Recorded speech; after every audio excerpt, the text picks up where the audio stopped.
এখন এক অদৃশ্য লড়াইয়ের কেন্দ্রবিন্দুতে ইরান ও যুক্তরাষ্ট্র, যেখানে আর আকাশ থেকে হামলা নয়, হামলা চলছে ডিজিটাল জগতে। ক্রিপ্টো সম্পদ, ব্যাংকিং সিস্টেম ও আন্তর্জাতিক লেনদেনকে লক্ষ্য করে যুক্তরাষ্ট্র দাবি করছে তারা নিয়ন্ত্রণে নিয়েছে ইরানের প্রায় $50 কোটি সমমূল্যের ক্রিপ্টো সম্পদ।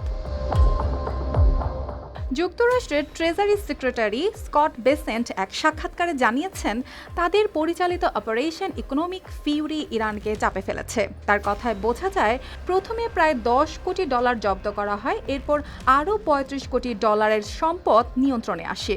সব মিলে এখন বড় অঙ্কের এই সম্পদ যুক্তরাষ্ট্রের আওতায়। এই পুরো প্রক্রিয়া কিন্তু হঠাৎ শুরু হয়নি, এর পেছনে ছিল দীর্ঘ পরিকল্পনা।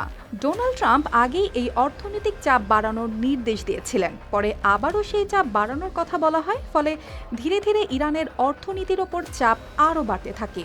শুধু ক্রিপ্টো সম্পদ নয়, ইরানের ব্যাংক হিসাব ও আন্তর্জাতিক লেনদেনও টার্গেটে এসেছে।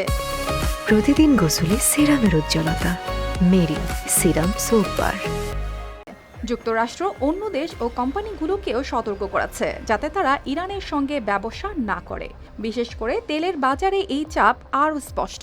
জানানো হয়েছে, কেউ যদি ইরানি তেলের লেনদেন চালিয়ে যায়, তাহলে তাদের ব্যাংক ও শিল্প খাতে নিষেধাজ্ঞা আসতে পারে কঠোর। এই অবস্থায় পরিস্থিতি তৈরি করছে এক ধরনের নীরব চাপ।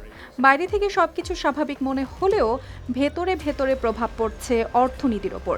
ধীরে ধীরে সেই চাপ নিতে পারে বড় আকার। তবে ইরান এই দাবিগুলো মানতে নারাজ। তারা বিষয়টিকে গুরুত্ব না দিয়ে উড়িয়ে দিয়েছে। ইরানের পার্লামেন্ট স্পিকার মোহাম্মদ বাঘের গালিবাফ সামাজিক মাধ্যমে কড়া প্রতিক্রিয়া জানিয়েছেন। তার বক্তব্যে ইঙ্গিত পাওয়া যায়, এই ধরনের পদক্ষেপ ইরানের জন্য বড় ক্ষতি করবে না, বরং এতে বৈশ্বিক বাজারে তেলের দাম বাড়তে পারে।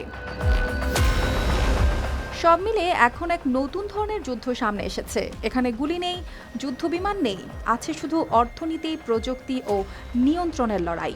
আর এই লড়াই কতদূর গড়াবে, সেটাই এখন দেখার বিষয়।